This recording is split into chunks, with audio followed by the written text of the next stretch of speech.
শামের বিজয়ের পরে এমন একটা মুহূর্ত আসবে, ইমাম মাহদী আলাইহিস সালাতু ওয়াস সালাম আসবেন, 7 বছর এই দুনিয়াকে শাসন করবেন। তাকান, এই 7 বছর যখন শাসন করবেন, ভালো মানুষগুলো তার পক্ষ অবলম্বন করবেন। কার? ইমাম মাহদী আলাইহিস সালাতু ওয়াস সালামের। দেখতে কেমন হবে? রাসূল আকরাম সাল্লাল্লাহু আলাইহি ওয়াসাল্লামের বংশের মানুষ হবেন তিনি। নাম কি হবে তার? যখন সুন্দর এবং কল্যাণের জন্য চরম দুর্দিন, সারা পৃথিবীর ব্যাপী দুর্নীতি অনাচার ছড়িয়ে পড়বে, ঠিক ওই মুহূর্তে ইমাম মাহদী আলাইহিস সালাতু ওয়াস সালামকে আল্লাহ তাআলা পাঠাবেন।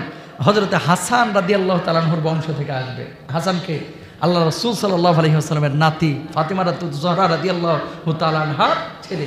এই হাসান রাদিয়াল্লাহু তাআলা আনহুর বংশ থেকে আসবে হযরতে ইমাম মাহদী আলাইহিস সালাতু ওয়াস সালাম। আলহামদুলিল্লাহ বলেন। এখন তো কি বলবো ভাই, দাড়ি নাই, মোছ নাই, হেও ইমাম মাহদী দাবি করে বসে আছে। গাঞ্জা খায়, হেও ইমাম মাহদী দাবি করে। কথা বলেন না কেন?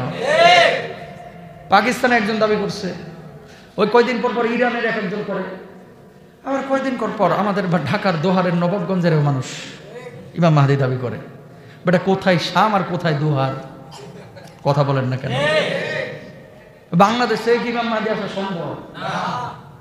সম্ভব না, কিন্তু আসবে শাম থেকে, ওই অঞ্চল থেকে।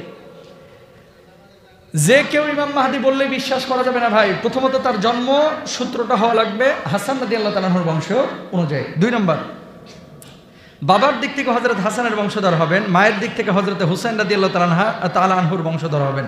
মুখে কিছুটা জড়তা থাকবে ইমাম মাহদীর, জড়তা। চেহারা হবে খুব সুন্দর, চরিত্র মাধুরী রাসূল আকরাম সাল্লাল্লাহু আলাইহি ওয়াসাল্লামের মতো হবে। তিনি সুন্নতের পরিপূর্ণ অনুসরণকারী হবেন। এখন আমগো ওই ফেসবুক ইউটিউবে মাঝে মাঝে ইমাম মাহদী দাবি করে, বুঝছেন, মুখে মুছও নাই, দাড়িও নাই, বেডিগো মতো দেখা যায়। বুঝেন না এই কথা? সারাক্ষণ ঝিম মেরে বসে থাকে। আল্লাহ জান্নাতে রাখছিল, না আমি জান্নাতে থাকবো না, দুনিয়াতেই যাব, চলে আসছে জোর করে, এরকম ভাবসা। এগুলো ইমাম মাহদী না, এগুলো ভণ্ড ভণ্ড ভণ্ড। ঠিক বিশ্বাস করা যাবে? আব্দুল্লাহ ইবনে মাসউদ রাদিয়াল্লাহু তাআলা থেকে বর্ণিত, নবী করিম সাল্লাল্লাহু আলাইহি ওয়াসাল্লাম বলেছেন, পৃথিবীর জীবন সায়ান্নে যদি একটি মাত্র দিন অবশিষ্ট থাকে, তবে সেই দিনটিকে আল্লাহ তাআলা দীর্ঘ করে আমার পরিবারস্থ একজন ব্যক্তিকে প্রেরণ করে ছাড়বেন। তার নাম আমার নাম এবং তার পিতার নাম আমার পিতার নাম সদৃশ হবে। আল্লাহর নবীর পিতার নাম কি ছিল? আব্দুল্লাহ। নাম ছিল নবীজির মুহাম্মদ সাল্লাল্লাহু আলাইহি ওয়াসাল্লাম। এই ইমাম মাহদীর নাম হবে আল্লাহর নবীর নামে এবং বাপের নাম হবে কি? আব্দুল্লাহ। আর অনেকে ইমাম মাহদী দাবি করতেছে বাংলাদেশ, ভারত, পাকিস্তানে, এর বাপের নাম আবুল কালাম। বাপের নাম কি? আবুল কালাম। তারপরে দেখেন, দীর্ঘ আলোচনা, সময় কমের জন্য সংক্ষেপে বলি। রাজত্বকাল কত বছর হবে? ইমাম মাহদী আলাইহিস সালাতু ওয়াস সালাম কাবা তওয়াফ করবেন। কাবা তওয়াফের সময় কিছু মানুষ ওনার হাতে বায়াতের জন্য চেষ্টা করবেন যে আপনি ইমাম মাহদী, আপনার আলামতে বলতেছে, চেহারা স্বরূপ, আখলাক, আচরণ, কথাবার্তা, কোনো সন্দেহ নাই যে আপনি ইমাম মাহদী, আপনার হাতে বায়াত হতে চায়। উনি মানে মানুষজন জোর করবে কিন্তু বায়াত দিতে চাইবেন না, মানে মানুষজনকে গ্রহণ করতে চাইবেন না, পরবর্তীতে গ্রহণ করবেন। সারা পৃথিবী যখন দুর্নীতিতে, কোরআনের বিপক্ষের শক্তি যখন মাথা চাড়া দিয়ে উঠবে, ঠিক ওই মুহূর্তে ইমাম মাহদী আলাইহিস সালাতু ওয়াস সালাম এসে উম্মতকে একত্রিত করবেন। যেদিকে যাবেন মেসাকার করে ফেলাবেন। জালেম বাতিল সেদিন লেজ গুঠায়া স্যাঁত করে পালাইবে। সেদিন ইমাম মাহদীর ওই দলটাই বিজয়ী হবে যারা তার পক্ষে থাকবে এবং তার হাতে বাইয়াত হবে। বলুন আল্লাহু আকবার বলেন। কয় বছর থাকবেন? 7 বছর। কয় বছর? 7 বছর পৃথিবীর নেতৃত্ব দিবেন। রাজত্বকালে বিশ্ব সুখ স্বাচ্ছন্দ্যে পূর্ণ হয়ে উঠবে। মজার বিষয় দেখেন, ইমাম মাহদী আলাইহিস সালাতু ওয়াস সালাম আসার পরে এত সম্পদ, এত সুখ, এত স্বাচ্ছন্দ্যে মানুষ থাকবে। ঈসা আলাইহিস সালাতু ওয়াস সালাম আসার পরে এক পর্যায়ে মানুষকে সম্পদ দেওয়া হবে। মানুষ যখন বুঝে যাবে যে কিয়ামত সন্নিকটে, বিলিয়ন বিলিয়ন টাকা একজন আরেকজনকে দিয়ে দিবে, স্বর্ণ দিয়ে দিবে, নিতে চাইবে না। দৌড়ু বেটা, টাকা দিয়ে কি উড়মো? কথা কয় না? বুঝতে পারছেন নি কথাটা?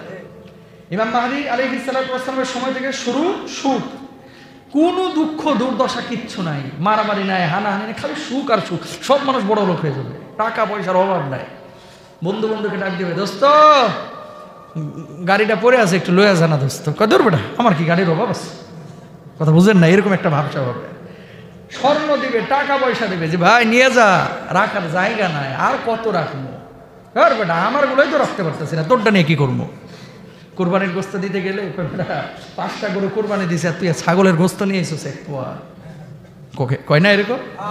তা আমার বাড়িতে সম্পদ ঠাসা, তোর এই ইদ্র সম্পদ দিয়ে আমি করবো, তোর সম্পদ তুই নিয়ে যায়, এরকম অবস্থা হবে। আল্লাহু আকবার বলেন। প্রাচ্য থেকে আত্মপ্রকাশ করবেন, একা নয়, প্রাচ্যের একদল নিষ্ঠাবান মুজাহিদও তার সঙ্গে থাকবেন। মুসলিম বিশ্বে কখন আসবে, এই যে ইমাম মাহদী আসবে কখন, এটা নিয়ে কিন্তু অনেক কথা আছে। কেউ বলে 2032 সাল, 33 সাল, 34 সাল, 29 সাল, এই মিথ্যা কথাই বলা। কেউ জানে না ভাই কখন আসবে, এটা জানে কে? আল্লাহ। তবে হ্যাঁ, নবীজি সাল্লাল্লাহু আলাইহি ওয়াসাল্লাম কি বলছেন, মুসলিম বিশ্বে অধিক সংঘাতকালে 3 জন খলিফা সন্তান কাবা ঘরের কর্তৃত্ব নিয়ে যুদ্ধ লেগে যাবে। সবাই কাবা ঘরের নিয়ন্ত্রণ নিতে চাইবে, 3 জন সন্তান, এবং কেউ সফল হবে না। তখন মক্কা ইমাম মাহদীর আবির্ভাব হবে। দ্রুত মানুষের মাঝে সংবাদ ছড়িয়ে পড়বে, লোকেরা হাজরা আসওয়াদ এবং মাকামে ইব্রাহিমের মাঝে তার হাতে বাইয়াত গ্রহণ করবেন। আলহামদুলিল্লাহ বলেন। ইমাম মাহদী আলাইহিস সালাতু ওয়াস সালাম এভাবে আসবেন। আল্লামা ইবনে কাসির রাহিমাহুল্লাহ বলেন, ইমাম মাহদী রাদিয়াল্লাহু তাআলা আনহুকে প্রাচ্যের নিষ্ঠাবান একদল দলের মাধ্যমে শক্তিশালী করা হবে। তারা ইমাম মাহদীকে সহায়তা করবে, ইমাম মাহদীর রাজত্ব প্রতিষ্ঠা করবে। তাদের পতাকা কালো বর্ণের হবে, একটা গাম্ভীর্যের প্রতীক। কারণ নবী করিম সাল্লাল্লাহু আলাইহি সাল্লামের পতাকাও ছিল কালো, নাম ছিল উকাব। আল্লাহু আকবার। পতাকা হবে কি? কালো। হুজুর ছাত্রলীগের পতাকা তো কালো, কথা বুঝেন নাই? ওই পতাকার মেয়ে এই পতাকা না, এই ছাত্রলীগের কালো পতাকা আর ইমাম মাহদীর কালো পতাকা, এই পতাকা মিলানো যাবে না। অনেক শিয়া কালো পতাকা লিয়া লা ইলাহা ইল্লাল্লাহ লাগা রাখছে, কথা বুঝেন নাই?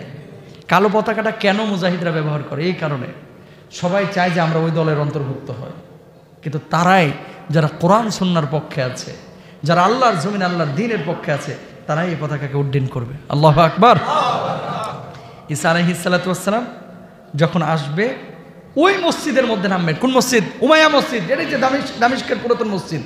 এই মসজিদের মধ্যে 2 জন ফেরেশতার কাঁধের উপরে ভর করে হযরত ঈসা আলাইহিস সালাতু ওয়াস সালাম যখন নামবেন, নামার পরে তখন ফজরের নামাজের ইকামত চলবে, বুঝলেন?